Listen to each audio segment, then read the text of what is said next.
Today we're going to make some simple and epic crystals for our D&D, Warhammer, and other tabletop games. So I have these rocks that I've been using to texture my different foam bricks and any kind of foam project that I just wanted a rougher texture with, and I thought that'd be a great base for my crystals. However, I did not want to glue onto these so I could keep using them. So the first thing I did was cover those in hot glue just to make some molds of these, pull those out, and then I could make some plaster up and pour those in there so that I could have replicas of each of these stones. So for the plaster, I did a couple different ways. The first time, just started with some water and made it a pretty thin mixture that I was able to pour into these molds. So for one of these, or for two of them actually, I had a deep and a shallow one, and I poured that thin mixture in, and then all I did after that was make sure that there were no air bubbles in there by tapping that down and shaking them. Then I add a little bit more powder to the second batch and made it a bit of a thicker paste and pour that into just to experiment. Ultimately, I didn't notice much of a difference and they both worked just fine. Now for these crystals themselves, I'm just going to take my utility knife and just kind of rough them up and shape them into a point there at the end, and then start just shaving off the rounded edges just to have a nice flat surface there.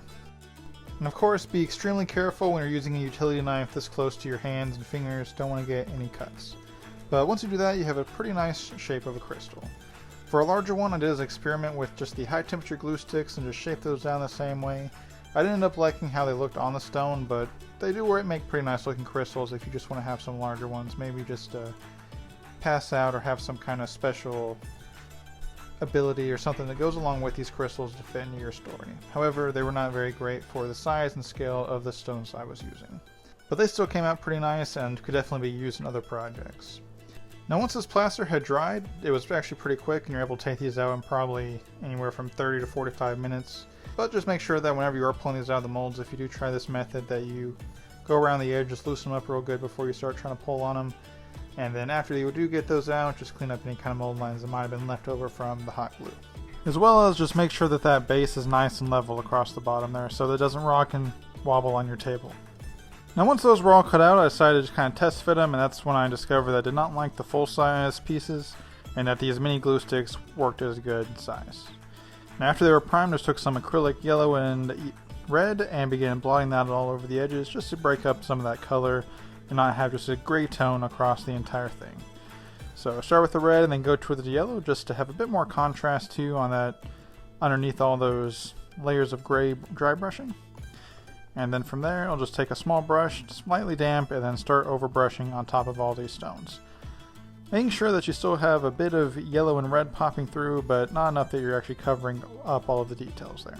From there, we'll just take our dry brush and we're going to start applying lighter and lighter layers, really just making sure to hit those highlight spots that really just drive up that texture and detail without just making the entire thing one solid gray tone. And then once we get to that lightest layer, we just make sure to kind of hit the tops and edges just to really even drive up that contrast as far as we can without going all the way just to white. Once you have that done, you've got a pretty compelling looking stone. But just to give it that extra layer of realism and detail, we're going to add a brown wash just over the entire surface of these stones, making sure we don't smudge any of that gray paint below. And this will just add a nice weathered look, but it looks kind of dirty, and that'll give it just a lot more natural look overall. So on some of these deeper spots, we'll just kind of absorb that up again and mix it around. So once that was done, I decided I was going to try to do a bit of a gold vein or ore just throughout these stones. So I just took my gold metallic paint, and then I just began freehanding a ore type pattern of veins just throughout some of these stones.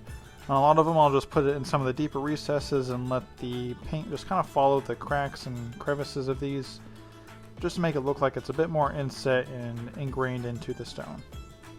This is definitely an optional step if you want to mess with this or not, but I thought with the crystals it'd be a nice addition. And then to actually color these crystals, I'll just take a colored pencil and start shaving that down just to get a nice powder. And that applies really nicely to these crystals. The first thing I tried was chalk, and it kind of left just a dusty residue on it, but didn't actually color the stone. But the colored pencils did a great job at actually getting that color onto the crystals, but leaving them still transparent. And I thought they looked pretty great, and definitely something I'd like to experiment with more later on. From there, just hot glue those in place wherever you want them. Some of these are freestanding, some of them are in bunches of 2 or 3, and just kind of anywhere they'll stick out. I also did a red that I thought looked really great, And I experimented with the green too. That kind of made it look a bit more yellow and not as well as I'd like it to, so I didn't do many of those. And then I also left a lot of them just uncolored too, just to have a white crystal look to them. Now once those were all in place, we were pretty well set, but I wanted to add a bit of life to these, and I did that with just the use of some of this moss paste. And I piled that up all around the edges of these crystals, and then anywhere that water might collect on the rocks themselves. Now originally I had thought about just using some either chopped up pieces of the glue stick from shaving these down to crystals, or even just some gravel, just to incorporate them more onto the base, but ran out of time and decided that the moss would fit the theme better of what I have been doing.